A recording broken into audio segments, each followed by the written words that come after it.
ಪರಿಷತ್ತಿನ ರಾಷ್ಟ್ರೀಯ ಸಂಘಟನಾ ಕಾರ್ಯದರ್ಶಿಗಳಾಗಿ ಕೂಡ ಕಾರ್ಯನಿರ್ವಹಿಸಿದ್ದಾರೆ. ಪ್ರಸ್ತುತ ಅವರು ಭಾರತೀಯ ಸ್ವಯಂ ಸೇವಕ ಸಂಘದ ಅಖಿಲ ಭಾರತೀಯ ಪ್ರಚಾರ ವಿಭಾಗ ಪ್ರಮುಖರಾಗಿ ಮಾರ್ಗದರ್ಶನ ಮಾಡ್ತಾ ಇದ್ದಾರೆ. ಅದೇ ರೀತಿ ಇವತ್ತಿನ ಈ ಒಂದು ಪತ್ರಿಕಾಗೋಷ್ಠಿಯಲ್ಲಿ ಶ್ರೀ ನರೇಂದ್ರ ಕುಮಾರ್ ಠಾಕೂರ್ ಅವರು ಕೂಡ ಉಪಸ್ಥಿತರಿದ್ದಾರೆ. ಮೂಲತಃ ಹಿಮಾಚಲ ಪ್ರದೇಶದವರು, 1997ರಿಂದ ಸಂಘದ ಪ್ರಚಾರಕರು. ಪ್ರಸ್ತುತ ನಮ್ಮ ಅಖಿಲ ಭಾರತೀಯ ಸಹ ಪ್ರಚಾರ ಪ್ರಮುಖರು, ಅವರು ಕೇಂದ್ರ ದೆಹಲಿ. ಇನ್ನೊಬ್ಬರು ಸಹ ಪ್ರಚಾರ ಪ್ರಮುಖರಾದಂತಹ ಶ್ರೀ ಆಲೋಕ್ ಕುಮಾರ್ ಜಿ ಅವರು ಕೂಡ ನಮ್ಮ ಮಧ್ಯೆ ಉಪಸ್ಥಿತರಿದ್ದಾರೆ. ಮೂಲತಃ ಉತ್ತರ ಪ್ರದೇಶದ ಬೀರತ್ನವರು, 1989ರಿಂದ ಸಂಘದ ಪ್ರಚಾರಕರು. ಜೊತೆಗೆ ಇವತ್ತಿನ ಈ ಒಂದು ಪತ್ರಿಕಾಗೋಷ್ಠಿಯಲ್ಲಿ ನಮ್ಮ ಜೊತೆ ಶ್ರೀ ತಿಪ್ಪೇಸ್ವಾಮಿ ಅವರಿದ್ದಾರೆ. ಮೂಲತಃ ಬೆಂಗಳೂರಿನವರು, ಕರ್ನಾಟಕ, ಉತ್ತರ ಕರ್ನಾಟಕ, ದಕ್ಷಿಣ, ಪೂರ್ವ ಆಂಧ್ರ ಮತ್ತು ಪಶ್ಚಿಮ ಆಂಧ್ರ ಈ ಎಲ್ಲ ಪ್ರದೇಶಗಳನ್ನು ಸೇರಿಸಿಕೊಂಡಂತಹ ಶಾಸಕೀಯ ಕರ್ನಾಟಕ ಮತ್ತು ಆಂಧ್ರ ಪ್ರದೇಶ, ತೆಲಂಗಾಣ ಈ ಒಂದು ಪ್ರದೇಶದ ಏನೊಂದು ಕ್ಷೇತ್ರ ಇದೆ, ಆ ಕ್ಷೇತ್ರದ ಕ್ಷೇತ್ರ ಕಾರ್ಯವಾಹ ಝೋನಲ್ ಸೆಕ್ರೆಟರಿ ಆಗಿ ನಮ್ಮ ಸಂಘಟನೆಗೆ ಮಾರ್ಗದರ್ಶನ ಮಾಡ್ತಾ ಇದ್ದಾರೆ. ಸೊ ಇವತ್ತಿನ ಈ ಒಂದು ಪತ್ರಿಕಾಗೋಷ್ಠಿಯನ್ನ ಮಾನ್ಯ ಶ್ರೀ ಸುನೀಲ್ ಅಂಬೇಡ್ಕರ್ ಜಿ ಅವರು ತೆಗೆದುಕೊಳ್ಬೇಕಂತ ಕೇಳ್ಬೋದು. नमस्कार।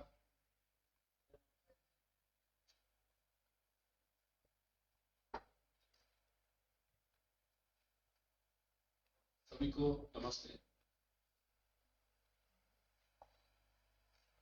दिनांक 28, 29, 30 इसी माह में राष्ट्रीय स्वयंसेवक संघ के अखिल भारतीय कार्यकारी मंडल की बैठक आयोजित हो रही है।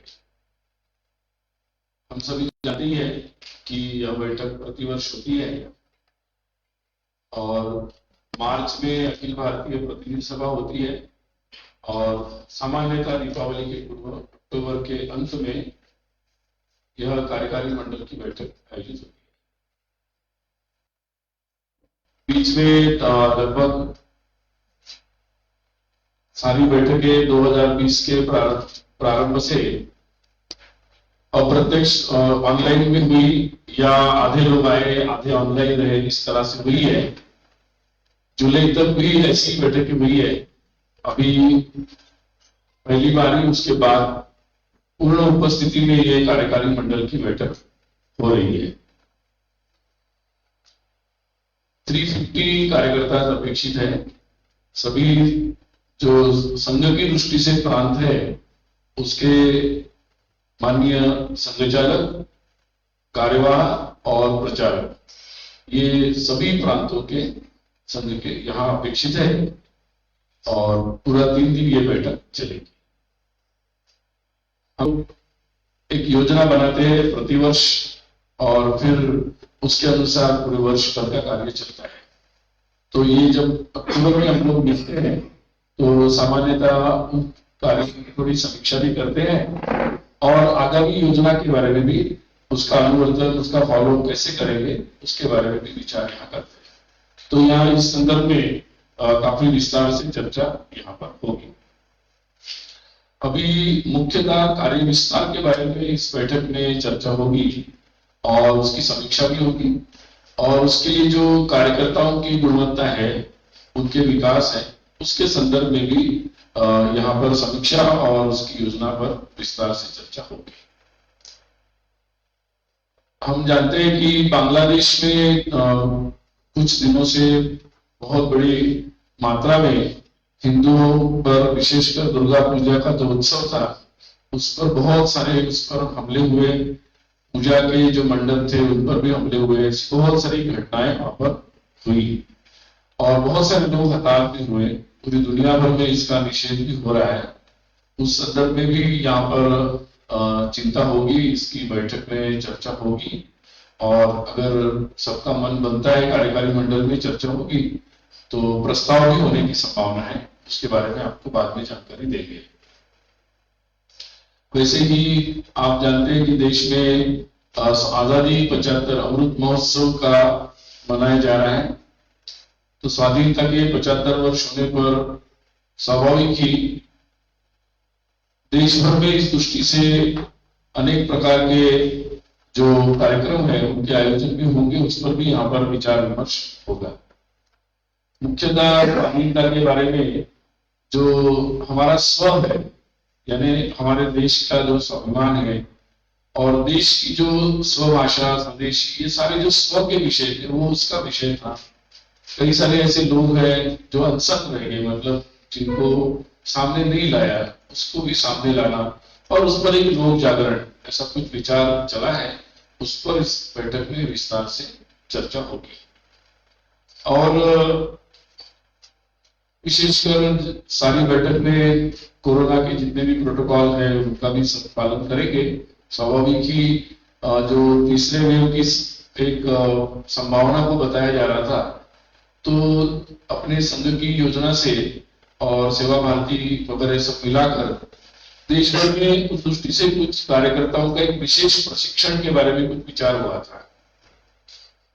जुलाई बैठक में इसकी योजना बनी थी, जो प्रांत प्रचारक बैठक हुई थी, तो उसके बाद लगभग 1.5 लाख 1.5 लाख से ज्यादा स्थानों पर ये प्रशिक्षण अभी हो चुका है और 10 लाख 1.5 लाख से ज्यादा कार्यकर्ताओं को इसमें प्रशिक्षित किया गया है। तो अभी अपेक्षा तो यही है कि इसका उपयोग न करना पड़े और तीसरी योजना आए, फिर भी इस परिस्थिति की समीक्षा और उस दृष्टि से तैयारी पर भी चर्चा होगी। एक और विषय पर भी बैठक में चर्चा होगी। जानती है कि संघ के 1925 में 1925 में संघ स्थापित हुआ था और 2025 में संघ के 100 वर्ष पूरे हो रहे हैं। तो हम लोगों ने एक विशेषकर कार्य विस्तार की योजना के बारे में विचार किया है और एक 3 वर्ष की योजना पर काम चल रहा है, यानी 2021 से 2024 ये जो 3 वर्ष है, तो उस दृष्टि से ये 3 वर्ष की योजना है। इसके डिटेल्स क्या होंगे, कैसे होंगे, कैसा काम होगा, इसके लिए और क्या क्या किया जाएगा, तो इस पर विस्तार से यहाँ पर चर्चा होगी और जहां नहीं पहुंचे वहां पहुंचने का एक संकल्प है, तो उस दृष्टि से यहाँ पर विस्तार से चर्चा होगी। एक और विषय के बारे में भी हम लोग यहाँ चर्चा करेंगे, खासकर जो गुरु तेग बहादुर जी के 400वां प्रकाश वर्ष चल रहा है, 400th ईयर बर्थ सेंटेनरी, तो प्रकाश पर्व, उसके बारे में भी जगह जगह कुछ आयोजन हो रहे हैं, उसके बारे में भी यहाँ पर हम लोग चर्चा करेंगे। तो सामान्यतः ऐसे कुछ विषयों पर पूरी बैठक में चर्चा होगी और समय समय पर आप लोगों को इसके बारे में जानकारियां भी दी जाएगी। आज केवल मैं उसके बारे में संक्षिप्त ब्रीफ करने के लिए आपके सामने आया हूं और 28 मॉर्निंग 28 अक्टूबर को सुबह 9 बजे कार्यकारी मंडल की बैठक प्रारंभ होगी। तब सभी लोग निमंत्रित रहेंगे। वहां फोटो और वीडियो लेने के लिए शुरू के कुछ समय के लिए पर अनुमति रहेगी और उसके बाद कुछ छोटा जिनको आवश्यक होगा वो मिलेगा। 29 को दूसरे दिन संघ के सह कार्यवाह में से कोई एक दोपहर में आप लोगों को सूचना जैसे दी है वो प्रेस को ब्रीफ करेंगे, तो बैठक में तब तक हुई कार्रवाई के बारे में बताएंगे। और अंत के लिए 30 तारीख को 30 अक्टूबर दोपहर में ही 12:45 उस दिन संघ के सरकार्यवाह मतलब श्रीमान दत्तात्रेय होसबले जी ये आपके सामने आएंगे। वो उस दिन प्रेस को एड्रेस करेंगे और उस दिन फिर बैठक के और बाकी संघ के संदर्भ में भी आप लोग जो भी पूछना होगा उस दिन प्रश्न के लिए भी मौका रहेगा, तो उनसे वार्तालाप कर पाएंगे। और बैठक का अंतिम दिन भी होगा तो विस्तार से भी जानकारी आपको देंगे। Any Indian minister coming for this? No. नहीं, ये बैठक में विशेषकर ये बैठक में संघ के ही सारे प्रतिनिधि रहेंगे। जो कुछ प्रमुख संगठन है, कुछ संगठन उनके अखिल भारतीय संगठन मंत्री यहाँ पर आते हैं, तो जैसे कुछ संगठन के लोग यहाँ आएंगे। वो एजेंडा में आपका पॉपुलेशन कंट्रोल का कोई मुद्दा है? अभी तुरंत नहीं है, उस पर करेंगे, अभी नहीं है। सर अभी बांग्लादेश के बारे में आप चर्चा करेंगे जी। इसको छोड़ के आपका जो आरएसएस का योगदान है केंद्र सरकार आने के लिए और राज्य सरकार आने के लिए बहुत कुछ है। तो अभी जो देश में गैस सिलेंडर का और पेट्रोल डीजल का रेट जो बढ़ रहा है, इसके बारे में कुछ चर्चा होती है? ऐसा है कि यहाँ जो जो विषय बैठक में चर्चा में आएंगे उसके बारे में मैंने संक्षिप्त में आपको जानकारी दी है ना। समय समय पर जो ब्रीफिंग होगा उसमें इन विषयों के बारे में चर्चा होगी। अंत में आपके अन्य जो इसके अलावा जो भी प्रश्न है उसकी चर्चा आप 30 तारीख को कर सकते हैं। स्थानीय मंत्री कोई बयान नहीं, मेरी जानकारी में नहीं। में जो विद्या पाकिस्तान सभी को ज्यादा जागरण देने के चलते ट्रोल किया जाता है, सोशल मीडिया में ट्रोल किया जा रहा है कि आप पाकिस्तान चले जाओ। इस तरह एक आपको ये जो ट्रेंड चल रहा है इसके बारे में नहीं, खेलों को ऐसा नहीं देखना चाहिए। आरएसएस के लिए और संघ परिवार के लिए 5 वर्ष से पहले कोई प्रमुख एजेंडा था, वो आर्टिकल 370 ऐसा एजेंडा था। अभी आने वाली 5-10 वर्ष के लिए क्या कोई ऐसा खास मुद्दा पूरा राष्ट्र को होने का ऐसा कोई चर्चा यहाँ बैठक में है क्या? आपके एक प्रश्न बचा के रखिए 30 तारीख को। ठीक है, मुझे लगता है और 2 लोग लास्ट तो वो है। राज्य में आप जो केएस है, हमारा जो माजी मुख्यमंत्री कुमारस्वामी जी है या राम में थे, आरएसएस के ऊपर अभी तो बहुत जोर से चर्चा चल रही है। आरएसएस के ऊपर टीका करने का जो काम चल रहा है, इसलिए आप क्या कहें? ये संघ अपना काम कर रहा है और बहुत संघ अपना समाज की सेवा का जो काम है वो लगातार कर रहा है, उसमें इतना ही कहूंगा। जी लास्ट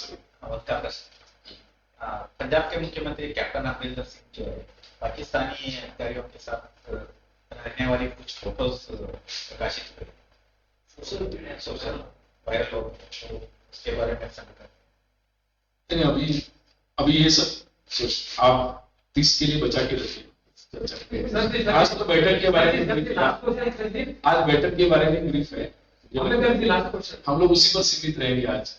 वो तो शाखा आपका आरएसएस का शाखा, हाँ, शाखा चल रहे कितने शाखा चल रहे? ऐसा है कि अभी यहाँ इस बैठक में उसका नंबर आएगा, आपको एग्जैक्ट नंबर बता देंगे। हर 6 महीने में हम लोग इसकी समीक्षा करते रहते हैं नंबर से। वो बढ़ रहे हैं क्या अभी? हाँ, लगातार बढ़ रहा है।